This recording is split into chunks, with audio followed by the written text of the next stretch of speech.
Oi, Cláudia. Oi, Lilian. Obrigada por ter vindo. É um prazer estar aqui com você. Que bom.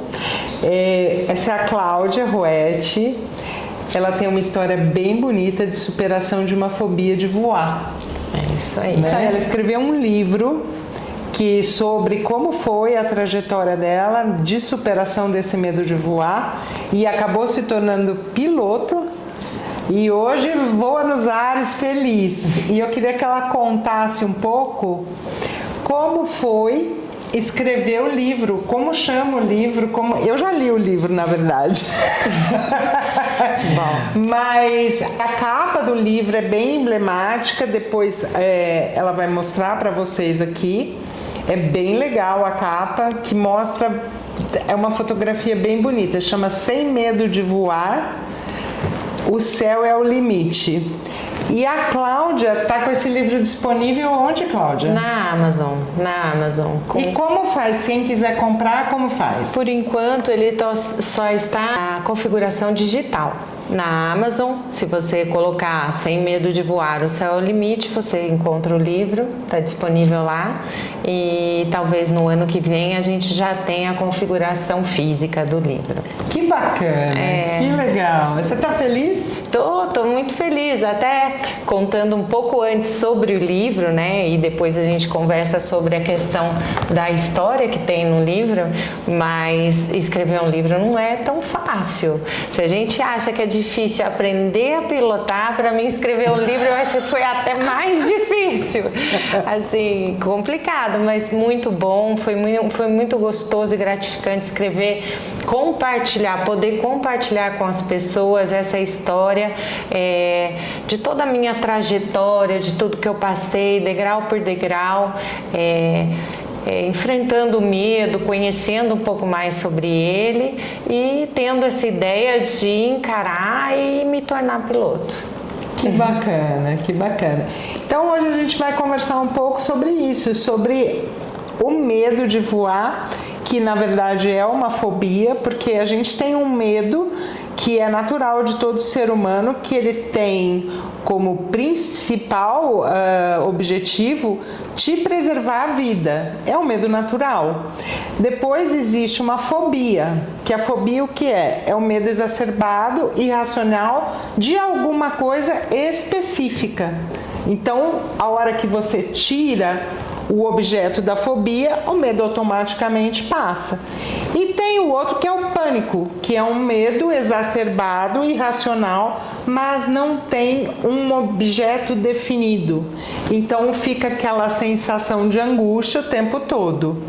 E quando a Cláudia escreve o livro, ela fala, eu li, e ela fala um pouco sobre o medo de voar.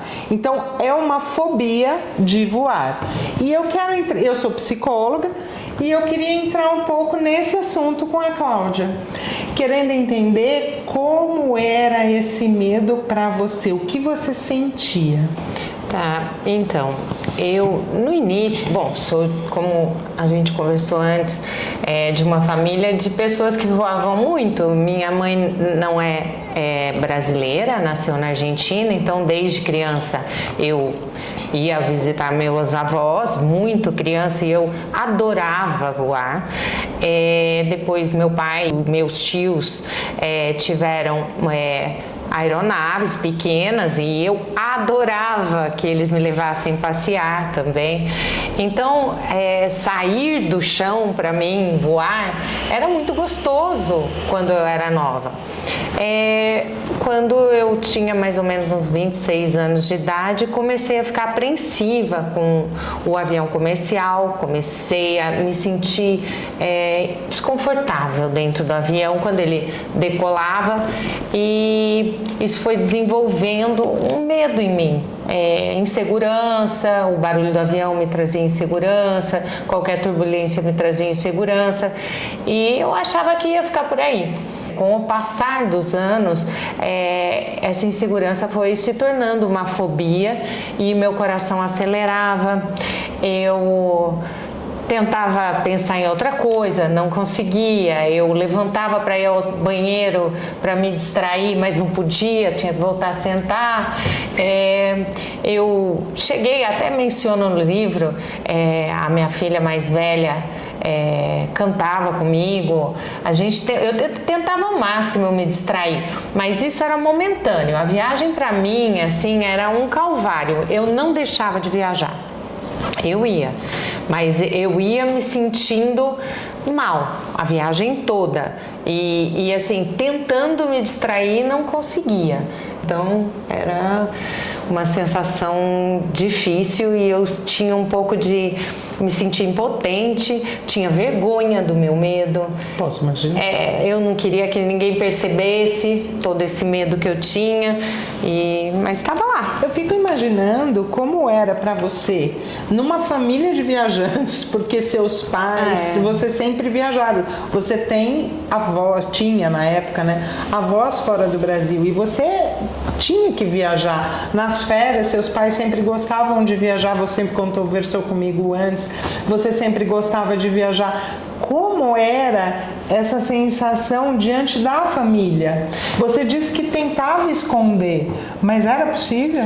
Não, eu não comentava com eles, eles já sabiam que eu estava sentindo insegurança, né? Não comentava, eu viajava, mas eu sempre torcia para a viagem ser cancelada, para ficar para o próximo mês. Eu ficava torcendo para aquilo não acontecer de alguma forma, porque me deixava muito ansiosa. Uma semana antes eu tinha que fazer a mala, eu falava, ai meu Deus, agora a mala e agora o preparo e amanhã, e não conseguia dormir. Era difícil, muito complicado.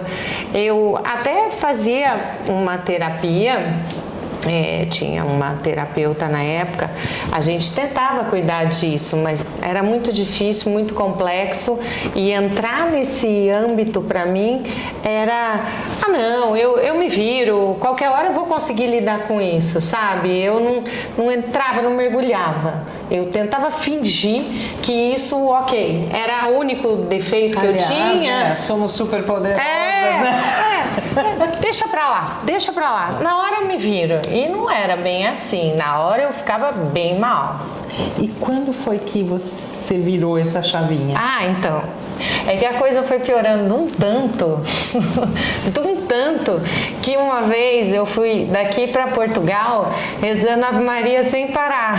Aí meu marido falou, olha, o problema é muito sério, porque isso não é normal. Ou você dorme, ou você toma um remédio, ou você trata. E você não pensava na possibilidade de tomar um remédio para dar uma apagada? Como eu não sou de tomar remédio, eu achava que eu ia chegar, ia estar muito mole. E eu achava que era tão sem fundamento esse medo, que isso podia de uma hora para outra sair. Sei lá, eu decidi que não era para ter medo. Não sei, eu nunca... achei que eu precisasse de um remédio, né? Assim, não sei. Eu não analisei dessa forma. Na verdade, o que você está me dizendo é que você mesma não dava ao seu medo, à sua fobia, a importância que ela tinha na sua vida. E o modo paralisante com que ela atuava em você. Sim, hoje eu vejo de outra forma. Eu negava esse medo meu. Eu negava, diminuía e ele ia aumentando. E por que você acha que você negava? Porque eu achava que eu sou uma pessoa certamente controladora, eu achava que eu tinha que controlar tudo, inclusive o medo, né? Olha que interessante isso. E aí foi isso, eu não queria ser vítima, então eu tentava negar, eu tentava...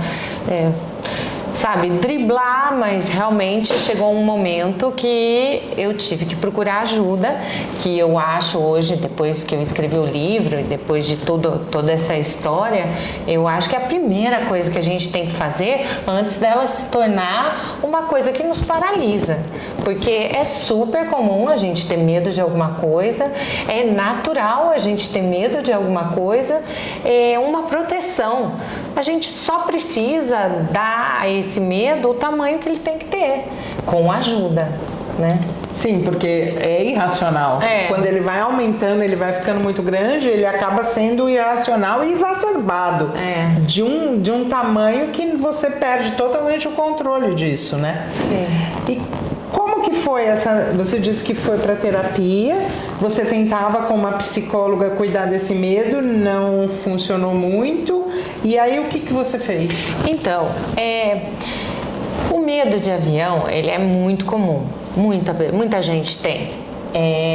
Mas pouca gente tinha do tamanho que eu tinha naquele momento. Ele foi crescendo e a coisa foi ficando complicada. Eu me sentia muito mal, não era mal, era muito mal. Eu tinha muito medo, não era medo, né?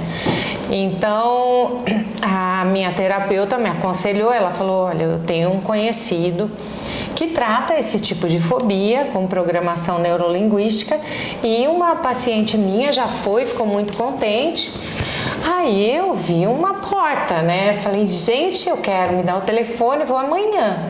Porque meu marido e minha família, a gente sempre decidia fazer algum tipo de viagem com avião comercial e eu precisava me preparar para isso.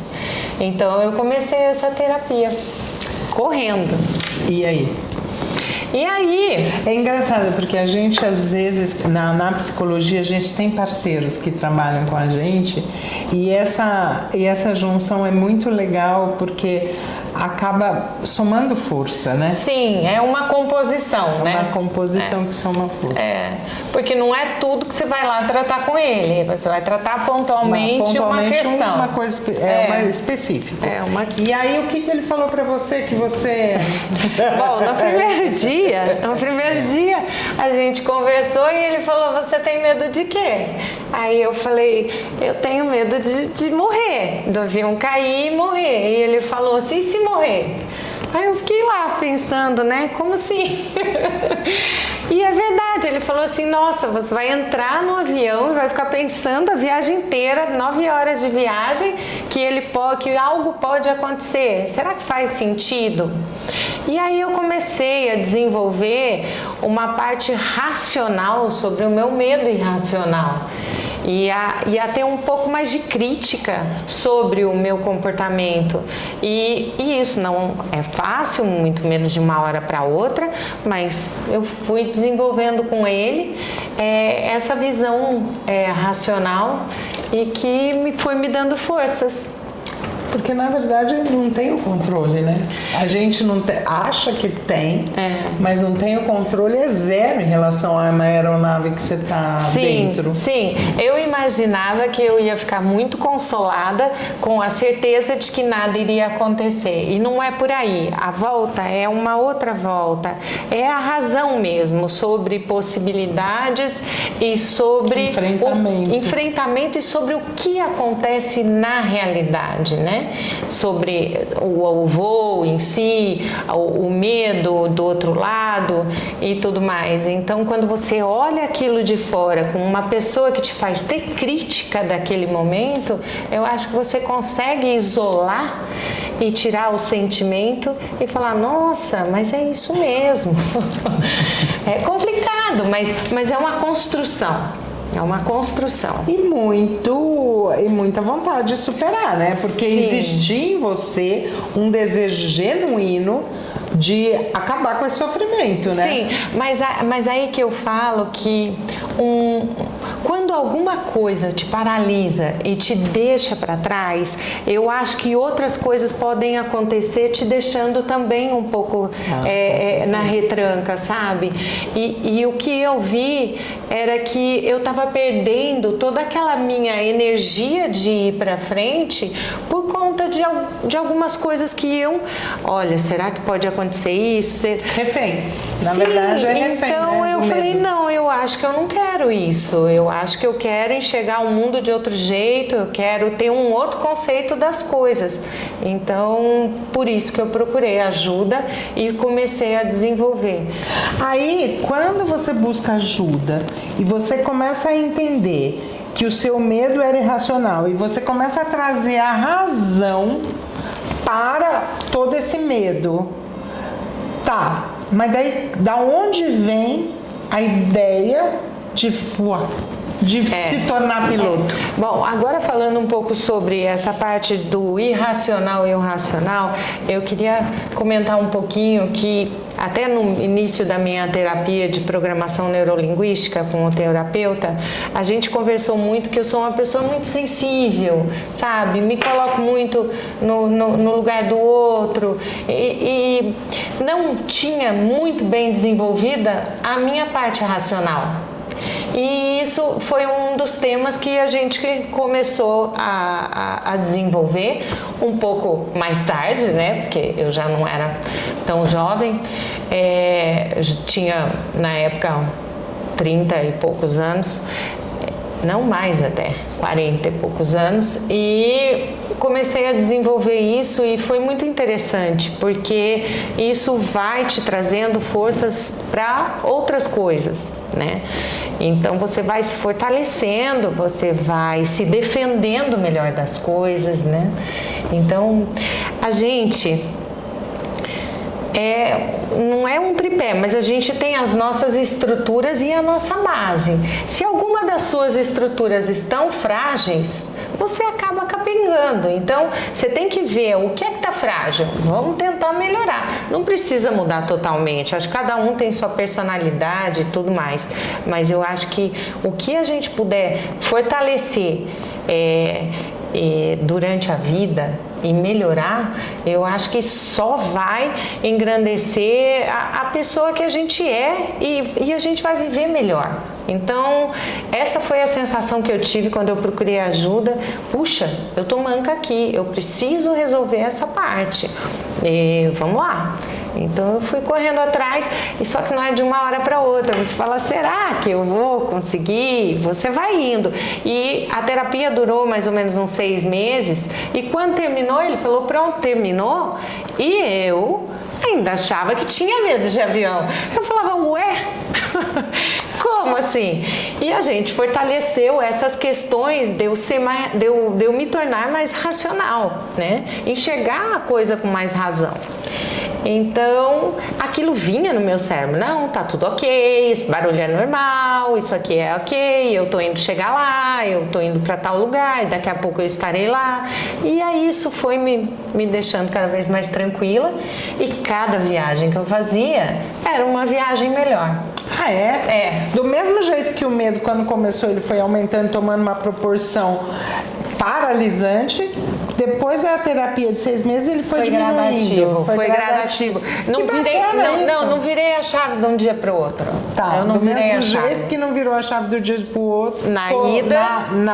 Tomar o medo. Nem na ida, nem na volta. Nem na volta. Bem legal isso. Foi gradativo e eu fui sentindo a mudança em cada voo, sabe? Em cada oportunidade. E da onde vem a ideia de se tornar piloto? Então. Aí o tempo foi passando, eu fui me fortalecendo e na pandemia eu estava na minha casa e passou um aviãozinho. Naquela época eu estava pensando muito em aprender coisas novas, sabe? Puxa, eu gosto tanto de aprender coisas novas, eu acho que a gente tem que melhorar e tem que aprender. E para mim era um desafio. Um dia, num dos meus voos, porque eu passei a prestar muita atenção nas coisas, meu marido falou, né? Já que você presta tanta atenção, por que não se torna piloto, né? Mas falou brincando. E nesse dia eu vi o aviãozinho passando lá no quintal da minha casa, falou, toda tranquila. E a pandemia, ninguém podia voar, tava difícil de sair daqui pra padaria, né? Complicado. Eu sentia aquela vontade de liberdade, sabe? De voar mesmo, de poder enxergar o mundo lá de cima. E eu falei, será que eu consigo me tornar piloto, fazer um curso e pilotar um avião? E eu fui para casa dos meus pais, que eram meus vizinhos ali na época, e perguntei, meu pai era piloto, e falei, pai, você acha que eu conseguiria fazer isso? E me tornar piloto, estudar, pilotar? E ele achou que era brincadeira, mas ao mesmo tempo ele falou, lógico, sim, você consegue. E aí no mesmo dia eu voltei para casa, procurei um curso de piloto privado EAD e comecei a estudar. Só que eu falei, gente, preciso focar, isso não é brincadeira. Eu ganhei de aniversário das minhas filhas um descanso de pé, para ficar horas estudando, e um fone, que eu não tinha fone, comprei um fone de gamer, era muito engraçado, um fone enorme, e comecei a estudar, e assim foi. Que bacana. Em algum momento, você sentiu algum obstáculo ou a hora que você começou aquilo fez sentido? Olha, fez sentido que foi uma decisão minha, mas obstáculos eu senti o tempo todo, assim, não grandes obstáculos, mas pequenos obstáculos. Eu sempre ficava... Não, porque tem uma diferença. Quando você se propõe a fazer alguma coisa, que aquilo está dentro de você e faz muito sentido, os obstáculos, eles aparecem, lógico, porque tudo tem obstáculo, mas eles são só obstáculos e vão ser superados. Sim.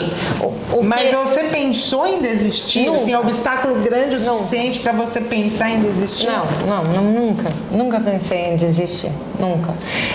O que eu sentia, o que eu sentia era assim, eu mirava aqui e ia até lá. E no caminho tinha algumas coisas que eu tinha, nossa, isso eu não conheço, nossa, isso é novo para mim, como é que faz isso? Eu sempre procurava pessoas para me ajudarem, me esclarecerem. Um colega meu de trabalho como advogada, havia se tornado piloto da Azul, então eu ligava para ele e falava, me dá uma força, me dá uma luz, como é que eu faço isso? E ele me deu sempre muita força. Então eu sentia um alento, eu falava, não, é possível, né? Vai dar certo, é por aqui. E aí eu mirava e corria atrás. Eu não conseguia entender algumas coisas, eu queria discutir com professores, e no curso EAD eu senti um pouco de dificuldade, como que eu vou falar com ele? Mas assim, fui seguindo adiante, eu sempre procurava novas saídas, eu acabei indo bem no começo, eu fui até o Campo de Marte, fui testar um simulador, e aí o cara falou, mas como? Eu falei, então, eu preciso só ter a sensação, ver se eu gosto da sensação. E aí a gente no simulador foi até o Guarujá, viramos e retornamos aí ao Campo de Marte, e pra mim, eu voltei de São Paulo, gente, como se eu tivesse feito um voo real. Que legal. Foi muito engraçado, e eu vibrava demais com cada pequeno detalhe, foi muito gostoso, e é isso. Você conta no livro, porque quem tira brevet tem que fazer um voo solo. E ela conta no livro de uma maneira brilhante e bem realista e emocionante como que foi o seu primeiro voo solo. Conta pra mim, conta pra eles. O voo solo, eu acho que foi o ápice assim, de toda essa trajetória, porque além da superação do medo, o meu pai foi uma pessoa muito importante na minha vida, e a sensação que eu tive quando eu estava lá sozinha é de que ele estava comigo, sabe? E então foi uma coisa muito, muito especial. Seu pai faleceu antes de você começar a tirar o brevet? Porque você contou que quando você começou a tirar o brevet, ele estava vivo. Mas quando eu fiz o voo solo, ele já não estava mais. Ah, tá. E aí foi uma sensação indescritível. Eu sempre pensei, e as pessoas explicam pra gente, que a gente fica um pouco inseguro no dia do voo solo. Aquele dia eu estava muito certa de que eu ia conseguir, de que eu estava preparada. Eu acho que eu fiz um bom preparo também, né? E eu não vi a hora de fazer esse voo. Eu queria decolar sozinha. E quando eu decolei e fiz a primeira curva, eu tive a sensação de que eu estava acompanhada, de que eu não estava sozinha, e de uma força assim gigantesca, de uma vitória sem tamanho para mim. Foi muito bom.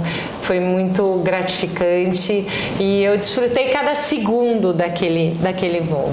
Uma baita de uma conquista. Foi. Uma pessoa que tem medo de voar, se tornar piloto, é uma baita de uma realização. Não dá para fingir que não é nada. E o que eu queria falar é que quando a gente se determina a sair daquele lugar de que você está acomodado, sabe? Quando você chega no outro ponto, lógico que você se recorda daquele lugar, mas você não consegue mais voltar, porque já é outro caminho, você tomou outro caminho, você cresceu, você mudou. Você desenvolveu coisas em você e segurança e tudo mais que não fazem mais parte daquele contexto anterior. Sim, uma vez que você descobre um novo modo de viver, uma nova oportunidade, uma vez que você conquista uma outra realidade, não há como voltar. Não, isso é em tudo na vida. Você não se reconhece mais daquele jeito. Não, porque uma coisa que você mudou, as circunstâncias mudaram, o contexto mudou e não há como voltar para trás. Não, e não é tanto tempo assim, entendeu? É um período, lógico, mas é uma conquista grande. Mas eu acho que não tem a ver com período, com tempo. Eu acho que tem a ver com a realização. Com realização e decisões também. Tomada de decisão. Quando você toma uma decisão e você tem um resultado positivo, muda a tua vida. Sim, e eu conquista. E eu falo muito no meu livro sobre a nossa mente, o controle da nossa mente, a gente focar nas coisas que a gente acha que vão ser importantes para nós e desfocar das coisas que podem nos atrapalhar. Isso é uma coisa que não é fácil, eu acho que... No budismo eles falam, domine os seus pensamentos. Domine os seus pensamentos. É uma coisa assim que eu fui desenvolvendo com o tempo, eu acho que eu tento desenvolver até hoje, porque traz uma qualidade de vida muito melhor em tudo, né? Depois dessa conquista, você acredita que as coisas mudaram em outros âmbitos da sua vida? Sim, mudaram. Primeiro porque eu não sou novinha, né? Então, eu tive uma conquista como mulher mais velha, num âmbito predominantemente masculino, numa área que eu tinha medo, que era voar. Então, são tantas as conquistas que, para mim, foram realizadas, que eu comecei a ver o mundo com outra assim, com outros olhos. A questão de aprendizado, eu falo para as minhas filhas, eu acho que a gente tem que escolher o que a gente gosta e a gente é capaz de tudo. A gente só precisa das ferramentas certas e da determinação também. Sem persistência, disciplina e determinação não se vai a lugar nenhum. Então eu via durante a minha trajetória muita gente, muito discurso, isso não é pra mim, isso eu não consigo, eu entendo tudo. E como eu estava muito determinada, isso me pegava, porque eu falava, eu não estou pensando desse jeito, mas eu quietinha continuava meu caminho, porque eu acreditava que eu ia conseguir, mas ao mesmo tempo às vezes a gente tem algumas dúvidas, você fala, puxa, tô indo, né, tô seguindo, mas será que eu chego mesmo, né? Lógico que você tem, né, alguma insegurança, faz parte do ser humano. E aí eu acabei chegando lá e eu me senti uma pessoa mais madura, mais completa, mais equilibrada, menos ansiosa, tudo isso. Toda essa trajetória, qual foi a sua maior força que você acha que você ganhou com tudo isso? Primeiro, o que mudou em mim é que eu não tenho mais nada que eu fale, isso não vou fazer, porque eu posso mudar de ideia, entendeu? Então, Eu acho que quando as pessoas têm vontades ou objetivos ou ideias que não são as minhas, eu acho sempre muito interessante. Eu valorizo demais qualquer intenção e conquista, entendeu? Muito mais do que antes. Nossa, eu estou fazendo um link aqui, olha. Quando você começa a falar do seu medo de aviação, você fala do controle que você tinha que ter ali da situação. E agora, quando você acaba de falar que não tem mais nada na sua vida, que você olha e fala, eu não vou nunca fazer isso, me parece que de uma pessoa que queria ter controle de tudo, você se tornou uma pessoa muito mais flexível. Flexível, no totalmente. passar desse processo, você Sim. saiu de controladora para uma pessoa bem mais flexível. Sim. E isso impacta em muitas outras coisas. Sim, totalmente, totalmente.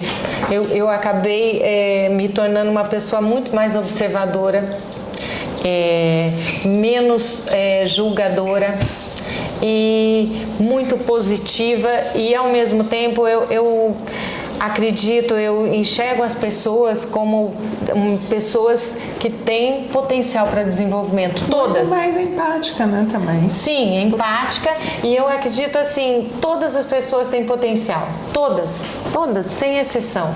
Eu acho que o que depende é a determinação. As pessoas falam, é oportunidade. Eu acredito que a oportunidade é importante, mas a determinação, ela abre. Mas como psicóloga, eu tenho que te falar uma coisa. Você fala assim, todo mundo pode, mas existem amarras que a pessoa só liberta fazendo uma terapia, fazendo a busca do autoconhecimento. Então, falar assim, tudo, a pessoa pode tudo, eu acho que tem um limite aí no que realmente ela pode, se ela se dedicar, mas para se dedicar, ela precisa soltar um monte de amarra. Não tenho sombra de dúvidas que o primeiro passo é o autoconhecimento e muitíssimas vezes com a ajuda de alguém.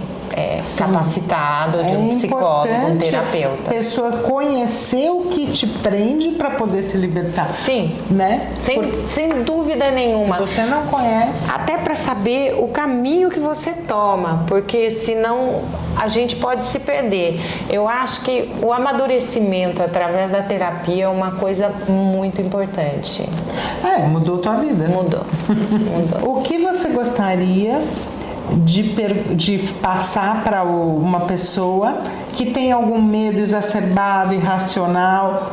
Que conselho você daria para essa pessoa? O primeiro conselho que eu daria, eu acho assim, o medo, quando ele te paralisa ou ele te atrapalha, procure uma ajuda, procure uma terapia, procure uma pessoa, porque falar e ouvir como a gente pode proceder, melhorar, pessoas especializadas, eu acho que é um alento, é uma descoberta, é um novo caminho, é um novo começo.